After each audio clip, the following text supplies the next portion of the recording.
Hello दोस्तों यदि आपने धनी ऐप से लोन ले रखा है तो आपके साथ जल्द से जल्द फ्रॉड होने वाला है। तो दोस्तों ये फ्रॉड किस तरीके से होने वाला है और कौन आपके साथ करेगा, यहाँ पर मैं आपको कंप्लीट जानकारी देने वाला हूँ। यदि आप हमारे चैनल पर नए हैं तो चैनल को सब्सक्राइब कर लीजिए और वीडियो को लाइक कर दीजिए। देखिए दोस्तों, यहाँ पर आपकी डिटेल किसके पास रहती है जिससे आप लोन ले रखा है, जैसे कि धनी ऐप से, तो आपकी डिटेल सारी धनी ऐप्स के पास चली गई है, उसके स्टाफ के पास चली गई है, उसके मैनेजर के पास चली गई है, उसके कस्टमर केयर के पास चली गई है। तो यहाँ पर फ्रॉड कौन करने वाला है? केवल यही फ्रॉड करने वाले हैं। देखिए यहाँ पर धनी ऐप से जो उसे आपने लोन ले रखा है, तो वहां पर जो आप अपनी एप्लीकेशन इंस्टॉल करते हैं वहां पर परमिशन मांगते हैं। सभी प्रकार की जो इंफॉर्मेशन रहती है वो कस्टमर केयर के पास रहती है या स्टाफ के पास रहती है, मैनेजर के पास होती है।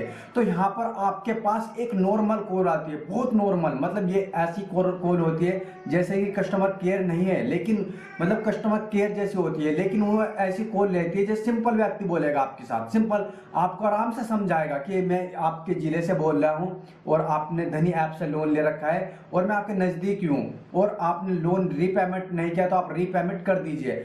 आप उसे डिस्काउंट मांगेंगे, आप बोलेंगे कि सब्सक्रिप्शन फीस मुझे बिना उसके लग रही है, मतलब कि मैं पेड भी नहीं कर पा रहा हूँ और मैंने ले भी नहीं रखा है, तो मेरे पे सब्सक्रिप्शन फीस क्यों लगा रहे हैं। या आप बोलेंगे कि मुझे थोड़ा लोन देना, अभी तक मेरे पास ज़्यादा पैसे नहीं है, मैं फुल पेमेंट नहीं कर सकता है। तो दोस्तों इस तरीके से आप बोलते हैं तो वह आपको आराम से अपने झांसे में फांस लेंगे और बोलेंगे कि हम एक लिंक भेज रहे हैं आपके व्हाट्सएप पे, उस पर आप पेमेंट कर देना।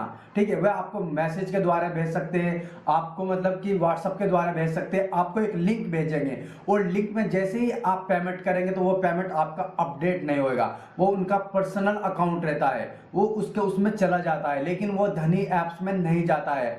तो इस तरीके से आपको लिंक में पेमेंट नहीं करना है। यदि आप लिंक पे पेमेंट कर देते हैं तो आपका जो पेमेंट है वो अपडेट नहीं होएगा और आपके साथ फ्रॉड हो जाएगा। फिर आप बोलेंगे कि हमने तो पेमेंट कर दिया है लेकिन यहाँ पर नहीं शो कर रहा है, लेकिन वो शो तो तब करेगा जब आपका जो पेमेंट है वो धनी ऐप्स को जाएगा।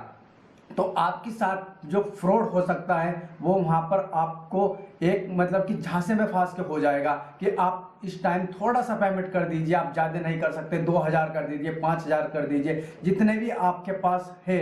आप टोटल नहीं करते हैं तो मतलब कि कम भी कर सकते हैं। तो इस तरीके से आपको कोई पेमेंट नहीं करना है और जो पेमेंट करना है वो आपको धनी ऐप्स पे ही जाके पेमेंट करना है और आपके साथ और कोई भी पेमेंट के जरिए फंस सकता है कि इस तरीके से बोल सकता है कि आप थोड़ा पेमेंट कर दीजिए और दूसरा भी आपको फंस सकता है इस तरीके से। ठीक है, तो इस तरीके से धनी ऐप्स में कोई पेमेंट नहीं करना, केवल पेमेंट आपको करना है तो धनी ऐप्स में ही जाके पेमेंट करना है, तभी आपका पेमेंट अपडेट होएगा। और एक बात आपको मैं बता देता हूँ कि जब भी आप पेमेंट करते हैं तो फुल पेमेंट मत करिए। ठीक है, जैसे कि आप पेमेंट करिए ईएमआई के अनुसार करिए, 2 ईएमआई एक साथ भर लीजिए, 2 एक साथ भर लीजिए, एक दिन में ही कर सकते हैं, ये बात नहीं है कि अगले अगले दिन करना है। लेकिन फुल पेमेंट में यहाँ पर आपके साथ प्रॉब्लम हो सकती है, फुल पेमेंट एकदम से ही अपडेट नहीं होता है। ठीक है, इस तरीके से आप पेमेंट करिए तो ऐप्स में ही जाके करिए, ना कि किसी भी लिंक में नहीं करना है आपको।